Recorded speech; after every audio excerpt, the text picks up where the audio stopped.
My name is Avon, or Nails That Glow, and you are listening to Abstractions That Glow, Episode 2. And, so how are you? I'm doing fine. I hope you've had a really enjoyable week. I've spent some time trying to find a guest to be on my show, and since I don't really have much of a direction or focus, and I'm still playing around with everything, I don't really have a guest tonight, unfortunately. So what I'm going to do is I'm going to continue the format that I started in the first episode. I've chosen 4 topics, and from those 4 topics, I'm just going to meander and talk, and at the end, just do a random thing.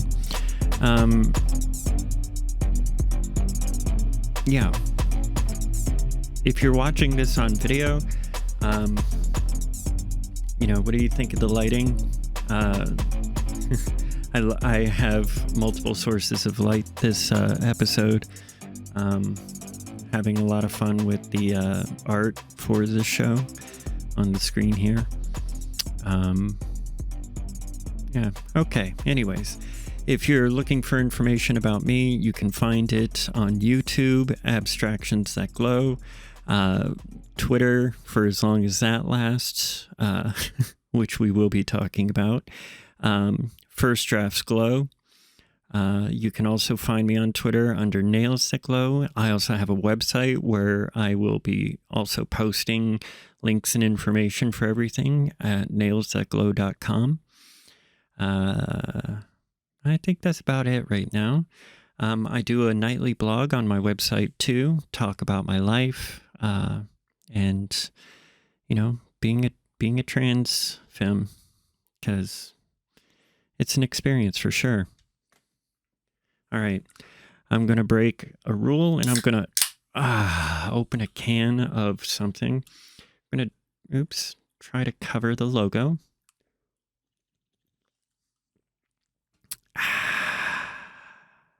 Is that some good ASMR for you? I'm not really big on ASMR in general, but some of it is really satisfying. You know how some of it is so incredibly satisfying?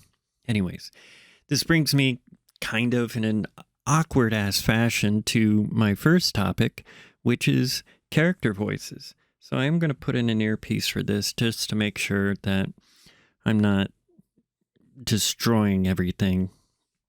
So people have asked, Avon, you said you had puppets, you said you've done character voices and stuff, and I was a singer, so people want to know what kind of things I can do, and without real specific direction, it's hard to just do random voices, and doing impressions is just it's a pain in the ass,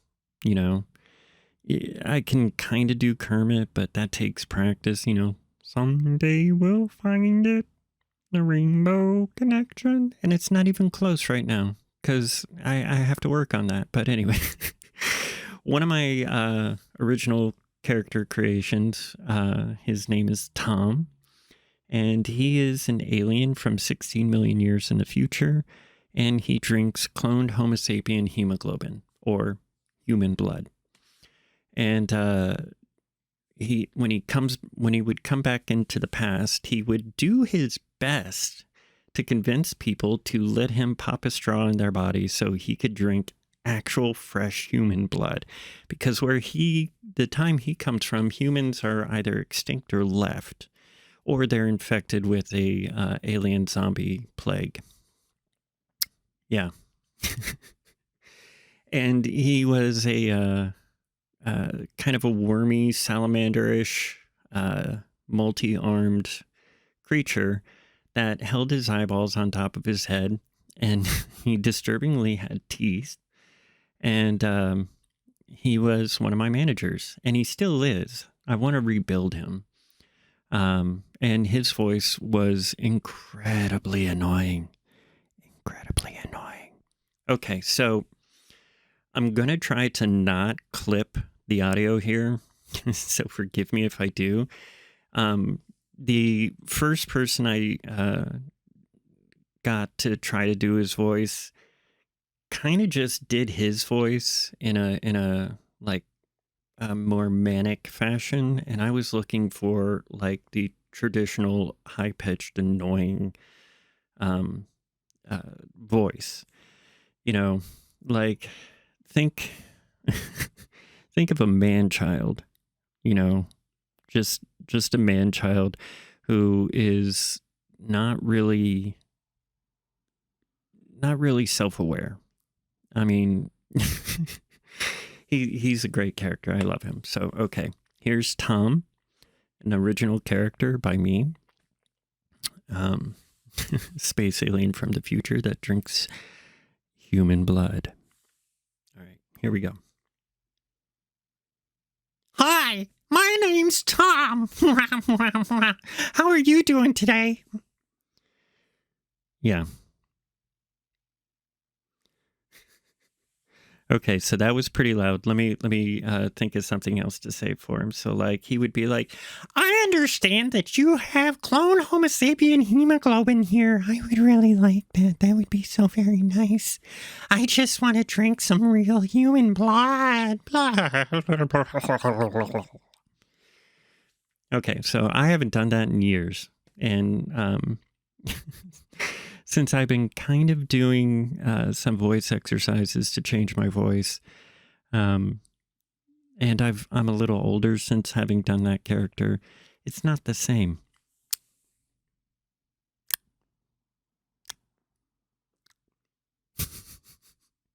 All right, I'm not really sure how that's going to play, but you know, whatever. The other character I did, his name was Grak.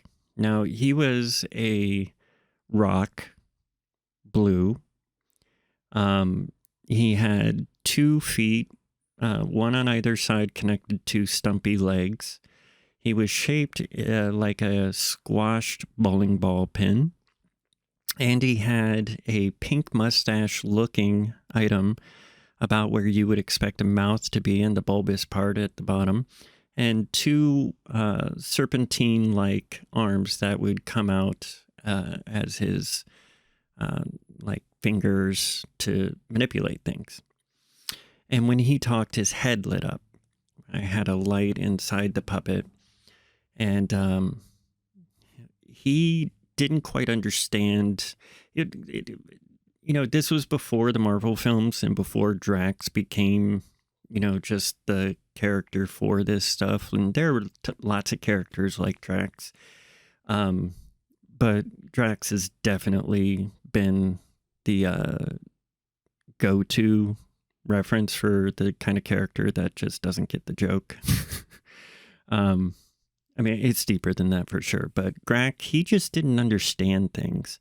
So when he would hear my character saying, you know, need to go kill it out there, Grak would actually think we're going to kill people. So when he would show up on stage, he would be like, yes, we kill people good. Yes. How's everybody dying? Yes. And you have to know that there would be some manipulations on the microphone and stuff when I would do that. So when he talk, it would be all like, you know, a bit deeper. And he would be like, yes, I do the thing good. I murder good, yeah? Everybody happy, yeah? And it's very much a pseudo-European accent, but like, there's a lot of like, yes, you know, the hissing sound because he actually talks through chemicals that are translated and they come out in like a hiss and a puff and yes, come here so I could kill you good. kind of thing.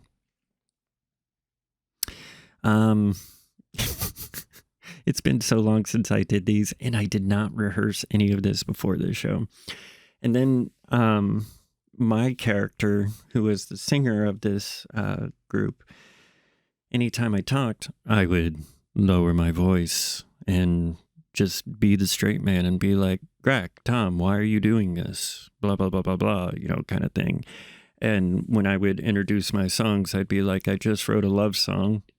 I really hate love songs, but I wrote it because people told me I should. And this song is called How to Kill a Human. And I actually wrote a song, How to Kill a Human, which is a love song inspired by the Silver Surfer. I'm not even kidding. I should like re-record those and release those, because that is a great song. I really like that song. I did a lot of experimental beats and stuff. Okay, so I'm going to move on, because those are 3 voices. I just wanted to talk about like those characters that I had in the past, and just be goofy for a second. I do apologize if that was too loud, if you're wearing headphones, but yeah. All right, so we're going to move on to the next subject. I might do like musical interludes and stuff in the future. I have a little pad here that I could assign sounds to. I'm going to have a busy weekend, so I just normal setup. Why not? All right, so second topic. We are going to talk about Twitter. Yes. Do you know why we are talking about Twitter? We are talking about Twitters because I am doing a bad accent. But we're also talking about Twitter because that man-child that thinks he's a genius spent $44 billion on Twitter and fired a bunch of people, made himself the de facto ruler of it, and then told everybody he's going to charge $8 a month, down from $20, for verification.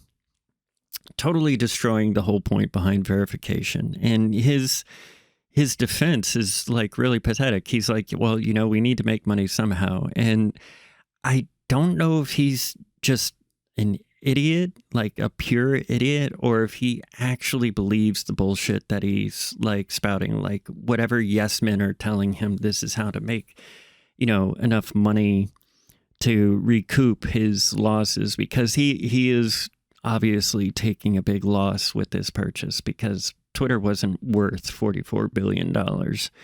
And he was just kind of backed into a corner because he talked shit. And he was called out on it. They're like, no, you can't do that. You're manipulating markets again. Like, pay up. So, the whole verification thing, it's just laughable, because it's obvious he's trying to either tank Twitter or turn Twitter into, like, I don't know, like a pay service that, I mean, everybody's already had an opinion on it, and it really annoys me, because part of what we pay for services like Twitter and Facebook and TikTok and all those others, the reason why they're free for us to use is because the data they collect from us, they leverage to add services, or to like data companies or whatever. The metrics, like all sorts of things, like they don't need to charge us money for anything, really.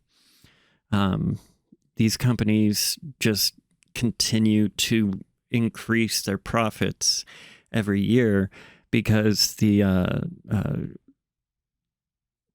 ubiquitous use of them is so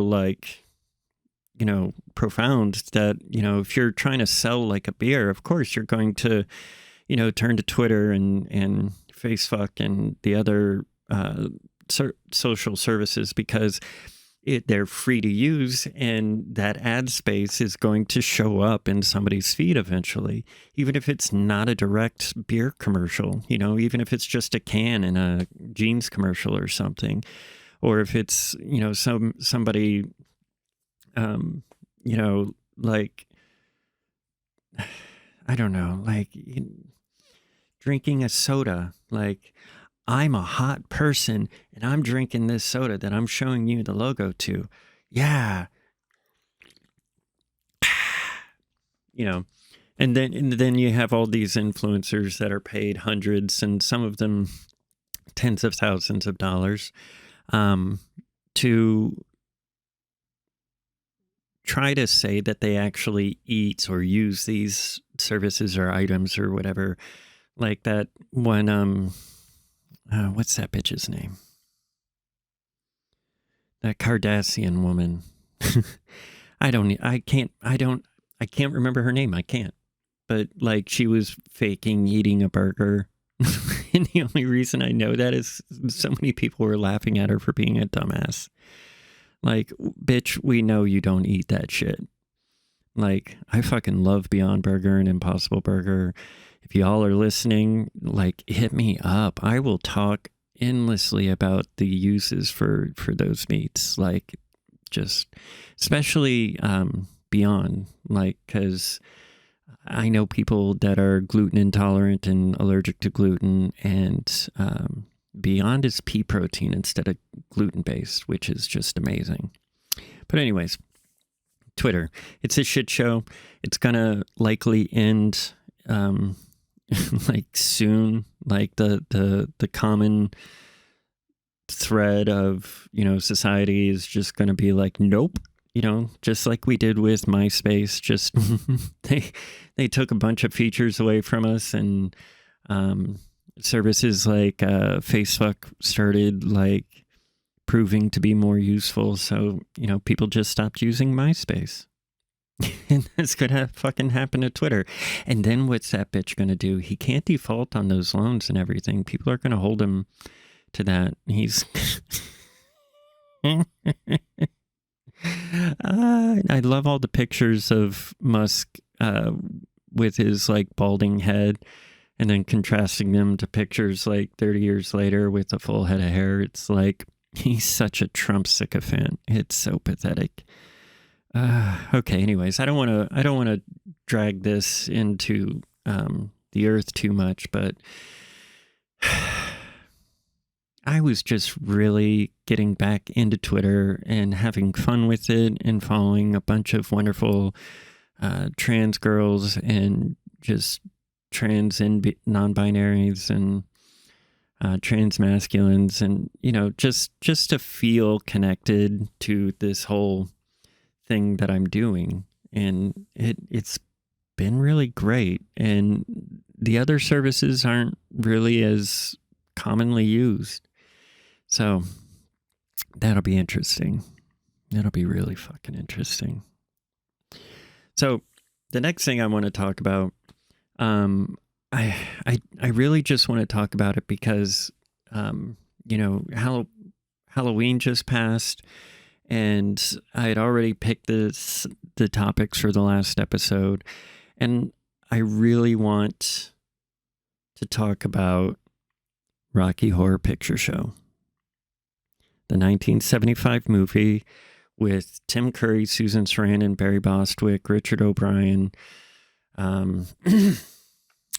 goodness, Nell, and I forget. I'm really blanking on those names. This is why a lot of people do research before doing a podcast. But anyways,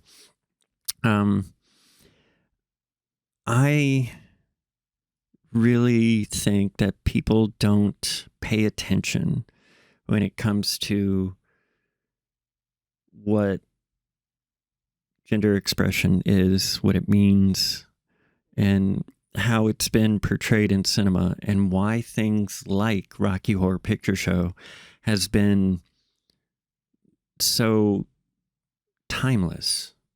And when I was younger, I know my mom introduced me to the movie because she wasn't really sure about what was going on with me. Like she even told me a few times that she thought I was just gay, and I'm like, like Craig Pelton in Community. That's only some of it. Like I was never gay, but I'm gay. It's so weird. Anyways, that's being kind of androgynous. Well, actually being androgynous and non-binary, and feeling more comfortable in feminine spaces and stuff. It was difficult for me to find comfort. And she showed me Rocky Horror Picture Show, and I found comfort in that. I found comfort in the fact that there was this supervillain in Dr. Frankenfurter who not only dressed fucking amazing, like, just that the whole get up was just, I wanted to be that. And like, even down to like Rocky running around in gold underwear and gold shoes, and just the range of attraction that was on display from Frank and from everybody else, really. Because like, the Columbia character was in love with Eddie, and then she's in love with Frank, and I mean, she's obviously like, making it with Magenta and Riff Raff. And then Frank just, like Eddie and Rocky and Brad and Janet, Rocky, Bullwinkle. Anyways, it was important to me, and it was so important that I did the midnight performance for a while in Gainesville, Florida. And looking back, like I was still hiding so much in that time of my life, that the people who were running that at the AMC 4, I could tell that they saw me for what I was, and they were there waiting for me to let them know I was ready, to like help me not feel afraid. And had I stayed with that community, I think I would have been a lot safer and saner for sure. But I fell into like pretty serious drug habit, and my life went a bit sideways because I was trying to find myself, because I didn't know how to be me. And shows like Rocky Horror Picture Show for me was important, and that bled into getting involved with the gothic subculture, because so many goth kids are into Rocky Horror, so many theater kids are into Rocky Horror, and it's just so easy to dress feminine in the goth scene.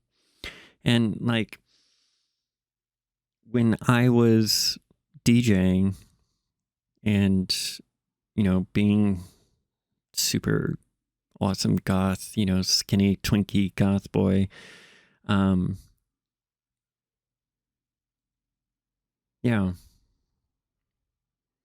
it was just perfect. But it was still hard for me to figure out who I was, because even then, trans was still kind of a joke in movies and in TV shows. So like, people would constantly insult me for claiming to be bisexual. Like, oh, well, if you're bi, then date a guy. It's like, well, if I find a guy that I think is cute, I probably will. But I don't know about you. Most guys are just gross. But Barry Bostwick and Tim Curry in Rocky Horror Picture Show. Yeah, like just give Susan Sarandon the camera and you know. But anyways, so yeah, like owning my gender identity at the time, that was still difficult to do. So having the goth scene and, you know, Rocky Horror Picture Show, and, you know, even when The Matrix came out, like us queer kids, we knew we didn't have a language for it, but we knew. I promise you, we knew. Like, it just made sense when Lana's like, oh, by the way, I'm a girl. Like, honey, awesome. Anyways, not anyways, but that does kind of segue into what I wanted to talk about next. And that is fuck J.K. Rowling. Okay? Daniel Radcliffe, Emma Watson have both stood on like pedestals and have proclaimed very publicly that they support trans kids, they support trans people, they support people of color. They are here for the queer community. If I remember, Daniel said something about the amount of queer and trans fans that he's met over the years and how special the Harry Potter franchise has been to them. He just felt he needed to just say, hey, I'm with you, because he is Harry Potter to so many people. And, you know, like the same way Mark Hamill is Luke Skywalker. Like, when he does die, which, you know, let's all hope Mark Hamill doesn't die for a while, because damn, that man is just awesome himself. Like, big shout out to you too, Mark Hamill. I do have a crush on Mark Hamill. I'll just say that. But anyways, where was I? What was I talking about? But yeah, Daniel Radcliffe, he is Harry Potter. So if Harry Potter himself says, hey, the person who breathes life into my character is saying a lot of really harmful and hateful things, and I just want you to know that I'm on your side and not hers.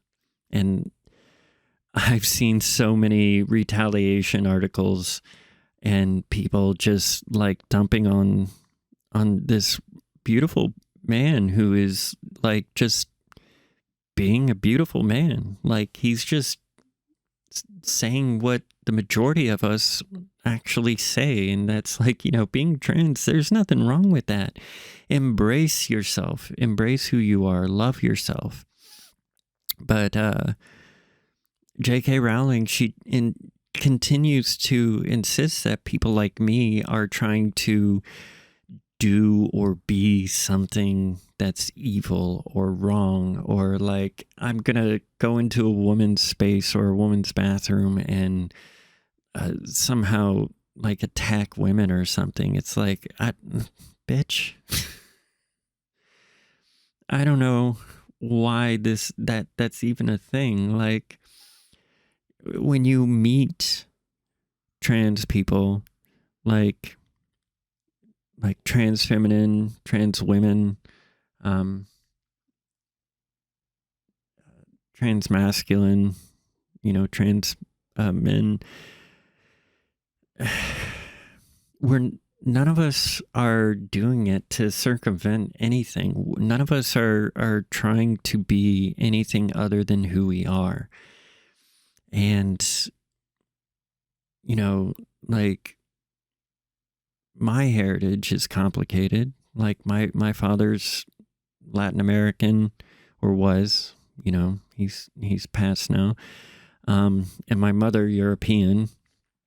I'm like floating right in the middle there.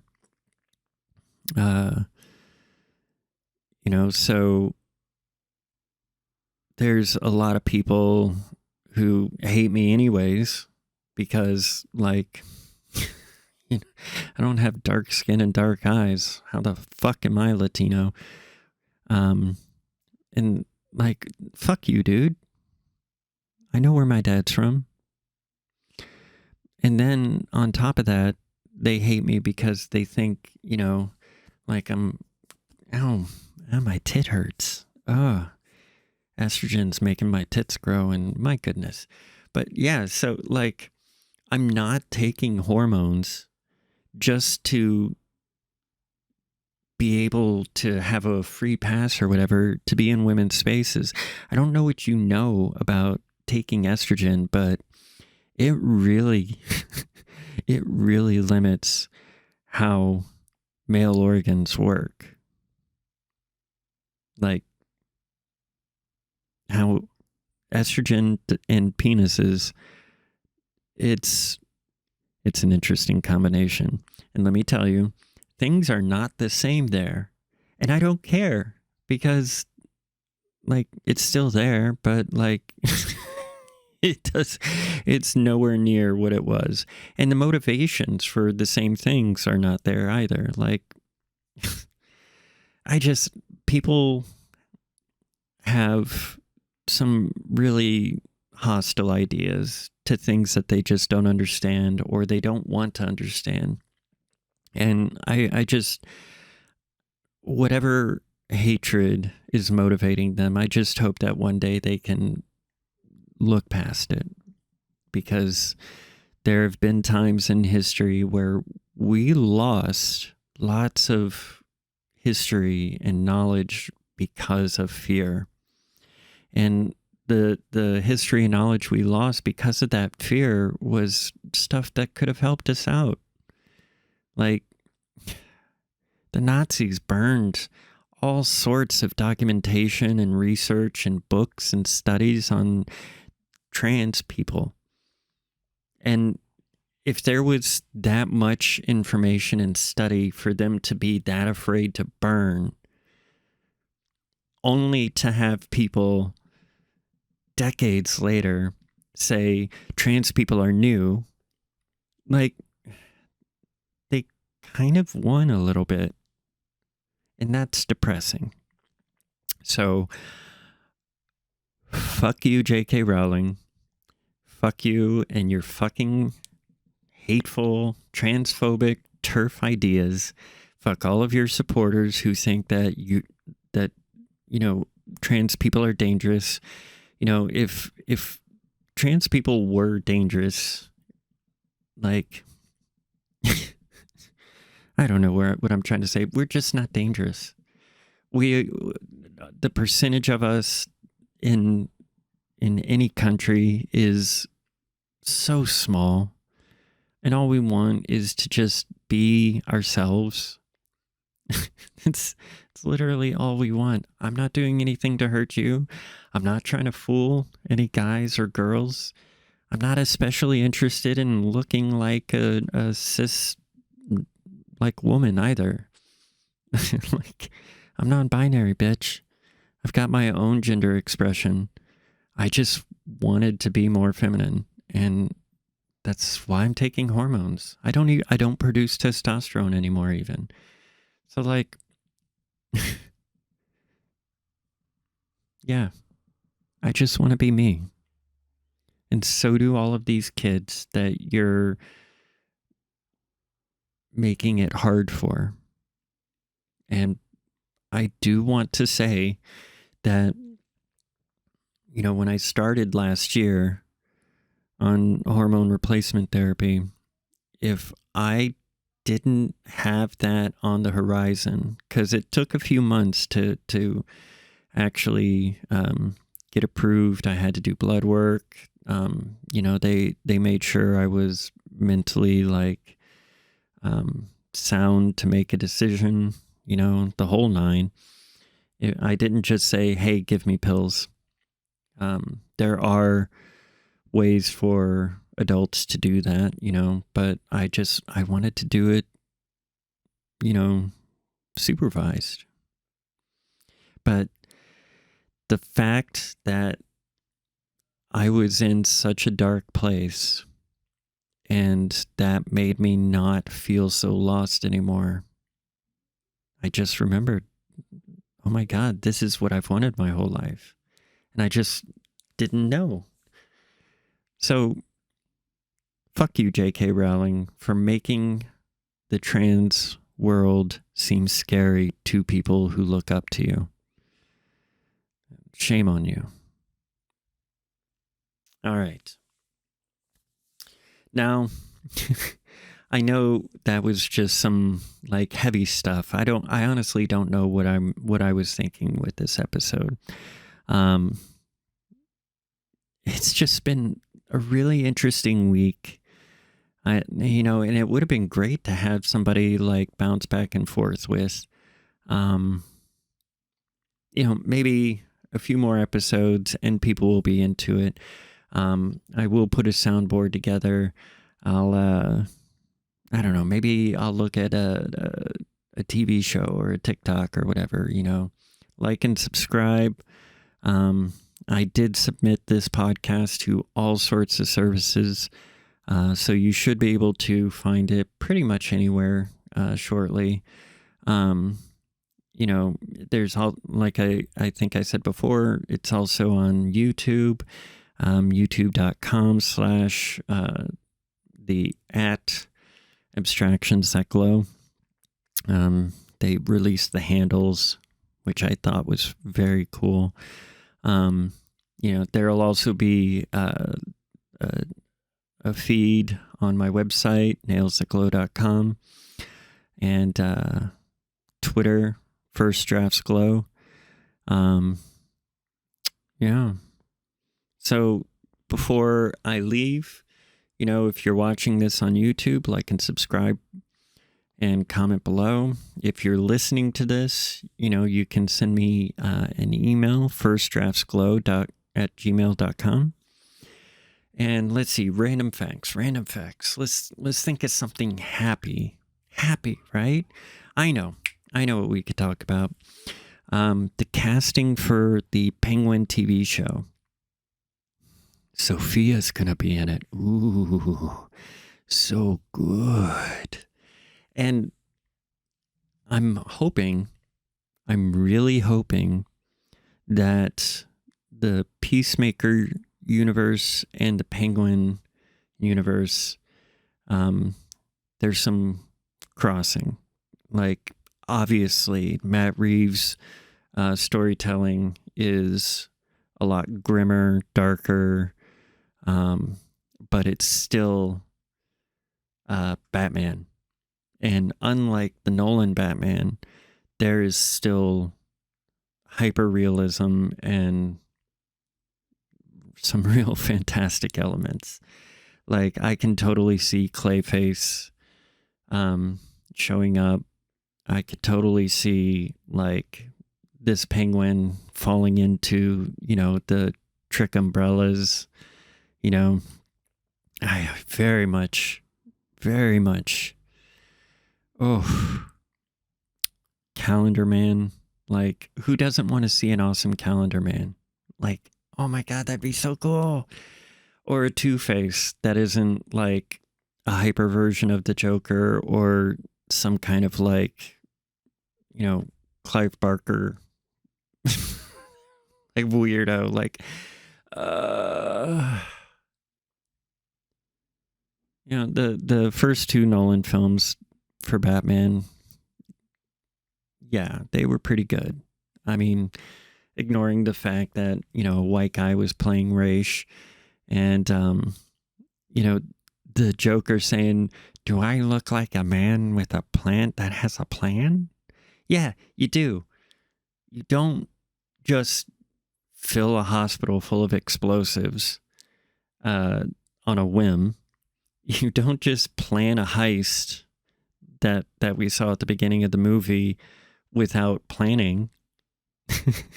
Like, you don't walk into a room full of gangsters and mobsters with a bunch of grenades tied to a string after you kill a guy with a pencil.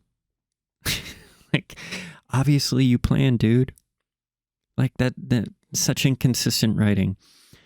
Wonderful characterization. Just come on. Also, Alfred would never leave. Alfred would never leave.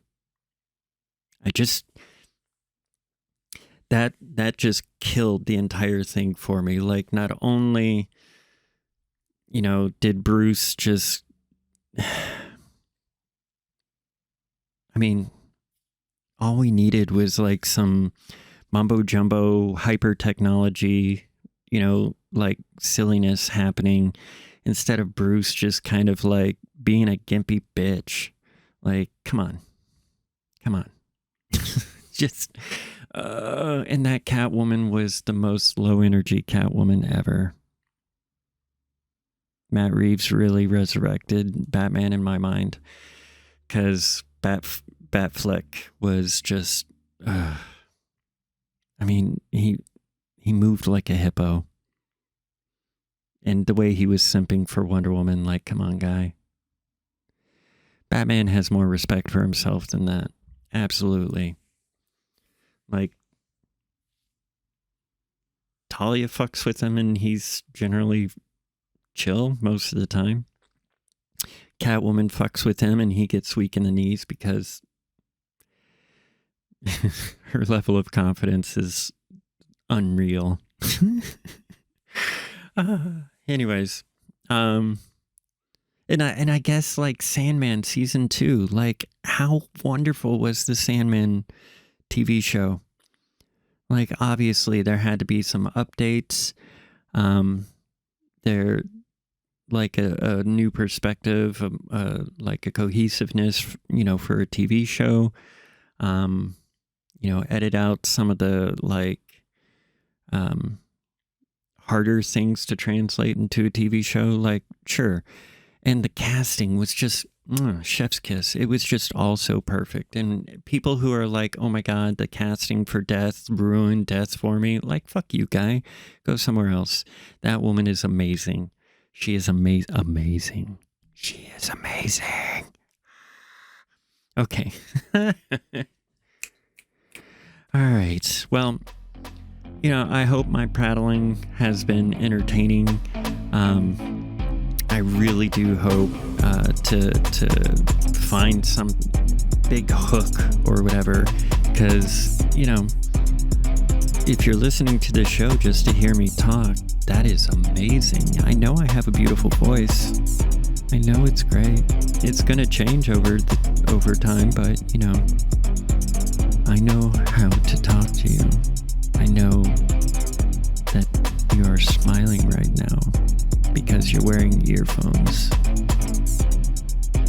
I know you're wondering what I'm doing right behind you. Okay, that was weird. I don't know why I said that.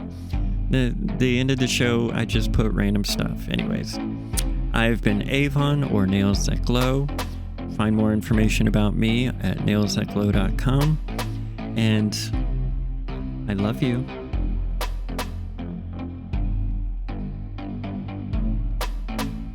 Abstractions That Glow.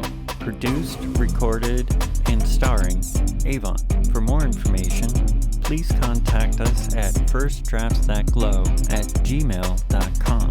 Also visit our website at nailsthatglow.com. Thanks again, and we'll see you next week.